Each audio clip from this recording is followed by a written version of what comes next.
And so we have come to the end of the road for the Subaru Legacy, a nameplate that has spanned generations and decades, giving us some fantastic cars in the past. But here we are in the 2020s, and midsize sedans are no longer in favor in the US, as everyone wants to buy crossovers. They want the practicality, they want the versatility. And just take a look at the Legacy. Full paint finish, no plastic cladding, and no lifted suspension. So even in the Subaru lineup, it kind of doesn't make sense anymore. However, for the 2025 model year and for the premium trim, there's two really good packages that brings a lot of value to the sedan that we're going to dive into today and see what the Legacy is offering for its final model year and for its final run. We're going to take a look at the exterior, the interior, take it out for a very quick test drive, and see why, even though the Legacy won't be in production next year, maybe taking a look at this midsize sedan might be a great decision. Now, before we get in this video, I want to give a huge shout and thank you to Subaru of Wakefield in Wakefield, Massachusetts, for letting me come down here to check out the Subaru Legacy. Their link will be in the description below, so you can check out their extensive Subaru inventory. So let's begin with pricing as usual. So for 2025, the Legacy Premium comes in at just over $27,000, sitting between the base and the limited in the lineup. Now, the Premium has always been the go-to because it gives you some extra creature comforts and features that you're not going to receive on the base. Also, of course, it is very affordable. However, if you were to show up to a Subaru dealership and you're looking at a Premium that doesn't have any optional equipment, it's going to be leaving a lot more to be desired. But for 2025, those two packages, Optional Package 13 and Optional Package 15, give you quite a lot of value, and they're not really that expensive in the grand scheme of things. So taking a look at Package 13, and this might be very popular for a lot of you who are on a stricter budget, for $1,000 you get keyless entry and a push-button start, blind spot detection and rear cross traffic alert, and LED fog lights. Really not too bad at all for a car that starts just over $27,000. But for an additional $1,600, on top of all of that, you can get a power moonroof and, of course, onboard navigation. Now, are those two features must-haves? Maybe, maybe not. It just comes down to what you're looking for, especially if you do want a limited, you like what the limited is offering, but you don't want to spend around 35 grand. Well, even with Package 15, you're spending far below that. So it is an attainable option, and you get a well-equipped model for around $32,000, $33,000. With either of these packages, though, the LED fog lights does give this car a more premium appearance on the roadways. And even though for 2025 nothing has changed for this model in regards to the overall design, you're still receiving a good-looking car. So up front, you are going to have the steering-responsive LED headlights, which is standard across all trims for 2025.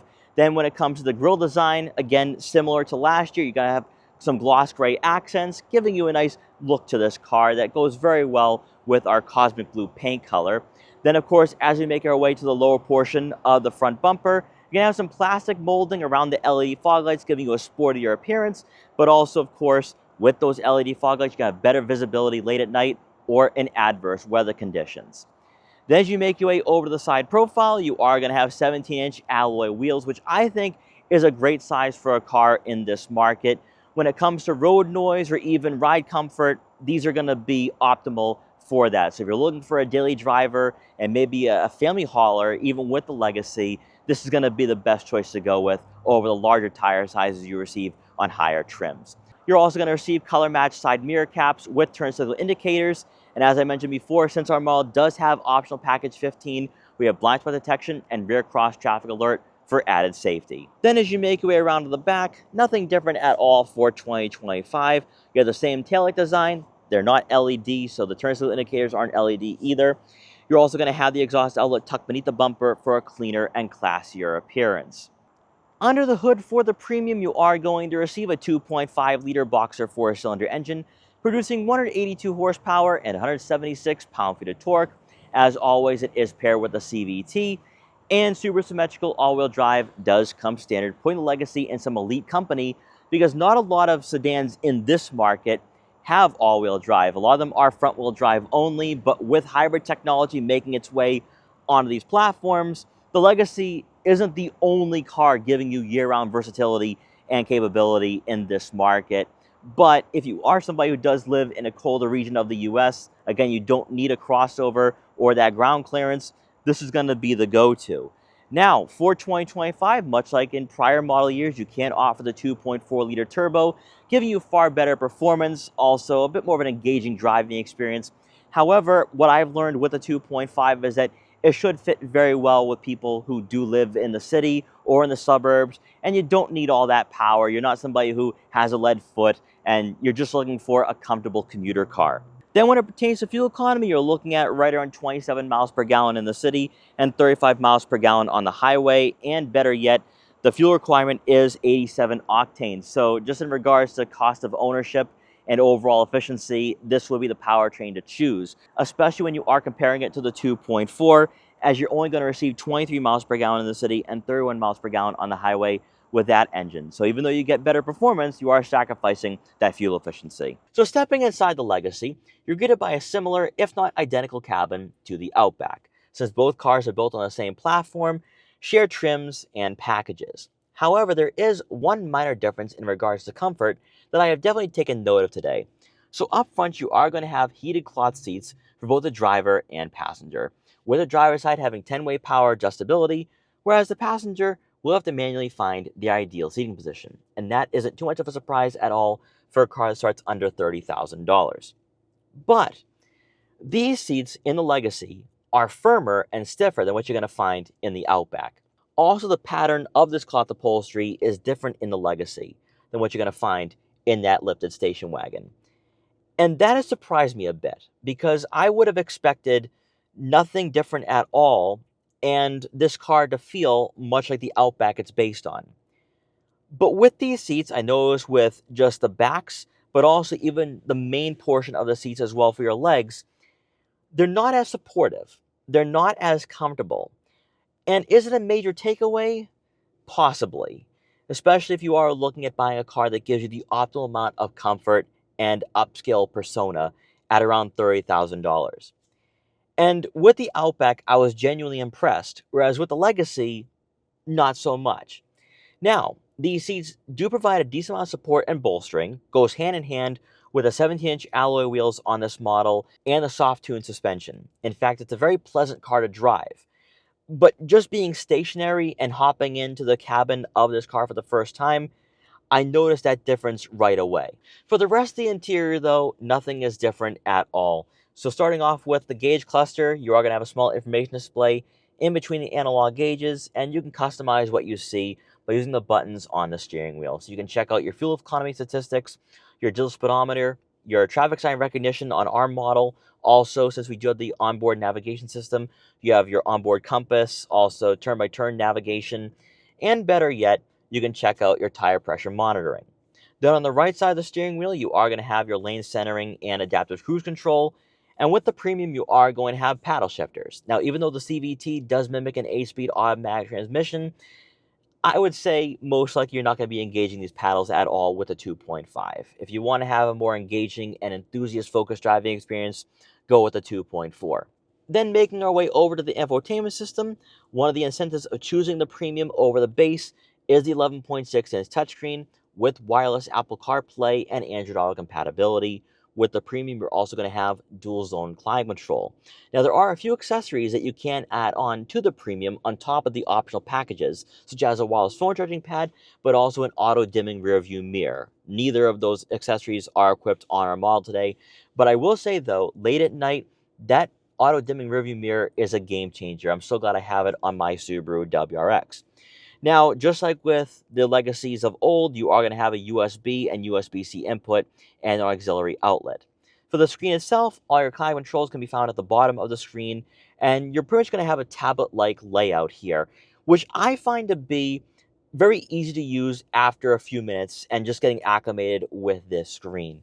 So you are going to still have physical dials for the volume and tuning, and physical buttons for your dual zone climate control and front and rear defrosters. Then for your heated seats, that can be found at the bottom of the screen. Now, just like with the Outback, you will have a vehicle control tab, and from here you can turn on or off your vehicle dynamics control, also your auto vehicle hold, steering responsive headlights, and auto start stop. So everything is within arm's reach Then, of course, you can access your driver assistance features such as pre-collision braking. You might want to keep that on.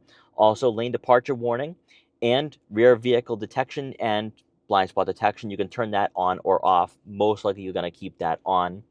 And then lastly will be the more settings tab for your warning volume. You can lower that to a lower decibel so that way it's not screaming at you. And then also, of course, the units of measurement. Also, and this has been implemented into a lot of Subarus heading into 2025, you will have valet mode. So if you do go to a fancy restaurant or hotel, you can just put in a PIN code and that way the valet isn't speeding off in your Legacy. For the rest of the interior, you are going to have your standard gear shifter here that is going to be surrounded by gloss black trim. You're going to find your cubby for your smartphone next to the electronic parking brake. You're going to find 2 cup holders. Then for the center storage compartment, plenty of room for smaller items such as a couple smartphones, a wallet, or other smaller gadgets. And then to round out the front seating area, above on our model today, we do have the power moonroof since we have optional package 15, which brings in a lot of natural light to the interior. Moving on to the second row, the Legacy is actually pretty practical and spacious, but also family friendly as well if you don't want to go with that Outback. Passengers in the back are going to receive 39.5 inches of legroom, which is very competitive in this market. That's better than the Nissan Altima and on par with the class leader in this market, which is the Honda Accord. If you're looking for a car that you can fit average-sized adults in, that's a nice upgrade over the Subaru Impreza, but maybe even the Crosstrek as well if you don't want a crossover, this is the way to go because even with this seat adjusted most of the way back, I feel pretty comfortable here. I mean, there's a lot of legroom. I don't feel cramped or claustrophobic. Obviously, the only difference here between this and the Outback is the roof line. And I think if you do have taller passengers, they might be hitting their head on the headliner. But for a smaller family, this still works in 2024 heading into 2025. Now, personally, I don't think you'll be squeezing in a third person in the center with the Subaru Legacy, much like we see with other vehicles in this segment. So if you are looking for a more family-friendly alternative, I would go with the Forester or that Outback, even though they are crossovers, they're just going to be more conducive for a family, or if you constantly have people in the back on a weekly and daily basis. Now, with the Premium, you are going to have center-mounted air vents, which is great on a nice warm day like today, but also USB-C and USB input. And to round out the second row seating area, you are going to receive a center armrest with 2 cup holders. Then as we make your way around to the back, no surprise here, you don't have a power trunk. However, with the Legacy, you are going to receive right around 15 cubic feet of room. And that is very respectable in this market and would be on par with the Honda Accord and Toyota Camry. While you don't have the practicality you're going to find in the Outback at this price point, there's plenty of room for grocery bags, but also if you are going on a road trip with a significant other or family members, you could easily fit 6, 7, or 8 bags of luggage back here, no problem at all. Then, of course, you can lower the second row seats to maximize the cargo capacity if you are by yourself and maybe you're storing a smaller table or some longer items. And then lastly, beneath the floor mat, you are going to find a spare tire. So if you encounter a flat on your road trips or travels, you can fix that and be back on the road. And now that we've gone over everything, let's take the Legacy out for a quick test drive to see how it performs. With the likelihood of the Subaru Legacy being the last sedan to ever be produced by this manufacturer, it is a bit sad taking this car out for a test drive one last time. But Subaru is going in the crossover direction. That's where the sales are, that's where their customers are, and it no longer makes sense to have a Legacy in the lineup. I do think, though, that they could, if they wanted to, drop in a hybrid 4-cylinder, much like they're going to do with the crossover lineup, and extend this nameplate just a bit longer. But I fully understand, seeing as though the Toyota Camry and Honda Accord are the main options in this market, and really Subaru has become more of an off-road worthy brand and focusing on having more of an active lifestyle, so Legacy just no longer fits into where the company is going. But if you're looking at buying a sedan in 2024 heading into 2025, the Legacy, much like the Outback it's based on, is compliant, competent, and very comfortable. This is actually one of the smoothest sedans left in this segment. And even when you're comparing it to the Camry or Honda Accord, even with the CVT, it doesn't have that droning, it doesn't have that rubber band effect And it just becomes a very enjoyable driving experience if you are looking at buying a suitable daily driver for you and your family. Much like its closest rivals in this segment, the Legacy does have a one-track mind, where it's not a sports sedan, it doesn't have a sports-tune suspension.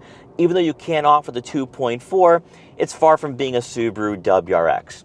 And really, over the last 10 to 15 years, the Legacy has kind of just become more of an entry-level luxury sedan for buyers who want some creature comforts, but also want a car that gives you everything you want. The Subaru symmetrical all-wheel drive, a decent powertrain, but also now, in 2024, for this generation, decent technology as well. Now, since our model does have the 2.5, let's see how it performs as we get on the highway here.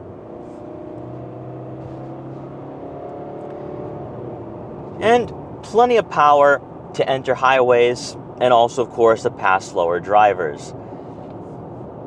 Also, with the 17-inch alloy wheels, road noise is kept to a reasonable minimum, and it just has a nice composure on the roadways.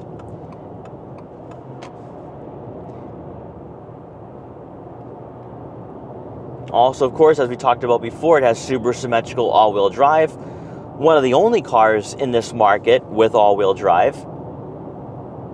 But a lot of Subaru buyers want that 8.7 inches of ground clearance, which the Legacy just can't offer.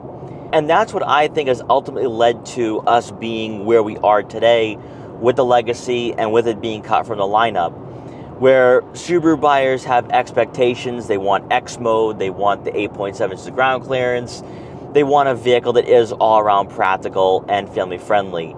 And even though the Legacy, because it is a mid-size sedan, does have plenty of legroom and shoulder room in the back for smaller children or even average size adults, there's still that notion that for around $30,000 or $35,000, I could just go with the Subaru Outback and receive a bit more than what I'm getting here with the Legacy. Now, for those of you who do refuse to buy a crossover, the Legacy has the intangibles that makes up a great daily driver. It's comfortable, it's quiet, and fuel efficient, especially with the 2.5.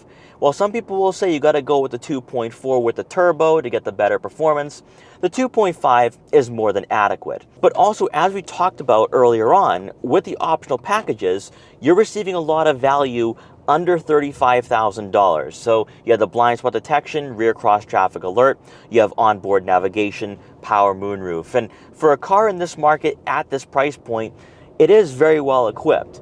Now, you could say, but I could spend a little extra for the Limited, but keep in mind the Limited comes in at around $34,000, and yeah, you do get the Harman Kardon premium audio system, but even with optional package 15, you're spending just over 31 grand. So if you're looking to save some money or you don't want to max out your budget, this would be the model to go with. While I still think this platform has potential, especially if Subaru dropped in a hybrid 4-cylinder, I fully understand why Subaru is doing this. This is no longer who they are. This is no longer their identity. And now that they have 3 formidable crossovers that are doing quite well with the Crosstrek, Forester, and Outback, the Legacy just no longer makes sense. I do think, though, that even today in 2024, heading into 2025, this car is still competitive. You know, Subaru could give you a full digital gauge cluster, as we're going to see with the WRX next year with the TS. You have the 11.6-inch touchscreen, you have the technology, but also you have the features and the pricing. It is a bit sad that this is the end, because I think the Legacy has been a solid pick in this market, but at the end of the day, Subaru buyers want that versatility, they want that capability, and the Legacy just isn't giving them that. So guys, I hope you enjoyed this quick review of the 2025 Subaru Legacy Premium. If you did, please like, comment, share, and subscribe for more, and I'll see you guys next time.